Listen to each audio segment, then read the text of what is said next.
I was 19 years old when I had my first intense relationship.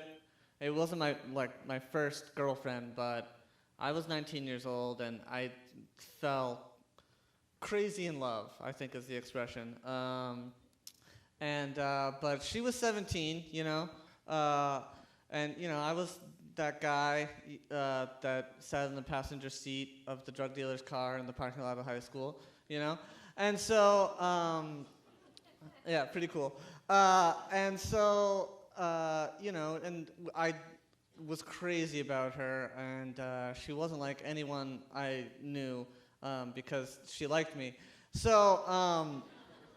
And she went to college, and I thought it was a great idea to go with her. I wasn't in school. School wasn't a thing that I did. I sat in the passenger seat of drug dealers' cars. So I went with her to school, and I lived in her dorm room, which was just beyond illegal. It was sad, and I was super broke, and I had no money, and she stole food from the cafeteria to feed me, and everyone assumed I went there, and there was always a weird interaction when I would be at a party and someone would demand that they saw me in their class, and I'd be like, no, you really didn't. I'm old and creepy. But so we had this problem, which was that every summer we had nowhere to live. Me having a place to live depended on her dorm room. So this one summer, we didn't quite know what to do, and she had a friend who went to MIT, the Massachusetts Institute of Technology, and the kids on this one particular dorm room were illegally renting out their dorms during the summer. And we knew we had a connection, we had it in, and we were like, great, we'll just live there for the summer. So we traveled from Western Mass to Boston. And for those of you guys who don't know about MIT, I don't know if you imagine some prestigious mathematical place, but they create their own designer versions of ecstasy there. That's the type of place MIT is. Just imagine these concrete boxes where really intense, shivering people are having deep psychotic breaks. That's more the reality of what's going on there. So we for the summer, we were living in this concrete cell on the 3rd floor of a building that was electronically locked that we did not have a key to. And so we had to get into and out of where we lived each day, we had to hang around at the door, wait for someone else to get in, which, was fine for her, but I looked like a rapist, and, and it was awful. I mean, and the other thing is that we were there not a week when sort of campus security had caught on to us. It was almost immediate. They were waiting for someone to do exactly what we thought was super brilliant, which was to rent out this abandoned dorm. And so we had to start sleeping and coming in at odd hours for security not to catch us. And it was our relationship just turned into pure spite. I mean, we very quickly went to hating each other. And years pass and you grow up and you learn about things blood sugar. But sometimes there's a period in your life where you only eat one meal a day, if that. And you don't know that that's the reason, you're about to murder someone. And you just think that everything is forever because you're, in your 20s. And so things were, it was so bad. And I got a phone call from the place I used to work.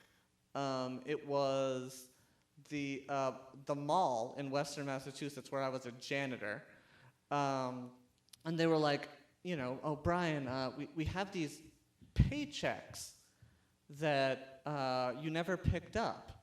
And we were so poor, and we were really at our wits' end. And I was like, oh my God, like, this is it. Like, I'll get some money, and we'll find a real apartment, and like things will settle down. And they're like, okay, great. So we have these checks to send to you. Like, just tell us your address. And I was like, oh, cool. I'll get back to you about that. Because I didn't have an address. And I was trying to think of like, what do I do? Like, how do I get an address? And these like checks, they probably weren't that much money, but in my mind, it was just like, this is it, like the solution, called on the phone. And so I went to the post office, and I was in the post office line in Cambridge, and I filled out the form to get a P.O. box. And what's funny about filling out a form for a P.O. box is that they ask your address. And I just left it blank, and I just thought, like, well, when I get to the front, in every post office line, there's one person that's gonna fuck up the line, right? And sometimes you're that person. It's a kind of a sexy feeling. But I was waiting in the line, and I had my forms, and I got to the front of the line, and I talked to the woman, and I was like, I want this P.O. box, and she looks at the form, she goes, oh, you forgot to fill out this part, you need to write your address. And I had to say out loud, I don't have an address. And she like, was confused for a second, and she was like, well, you need to have an address to get a P.O. box. And I was like, if I had an address, why would I need a P.O. box? And she said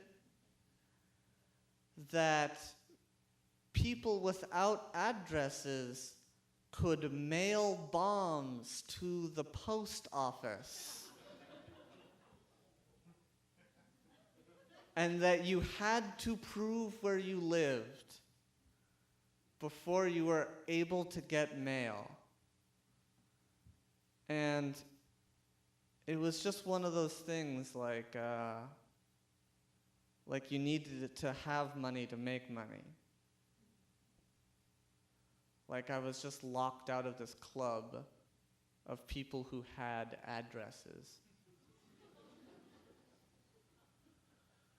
And I never got those checks. And kind of the strain of everything that happened was too much.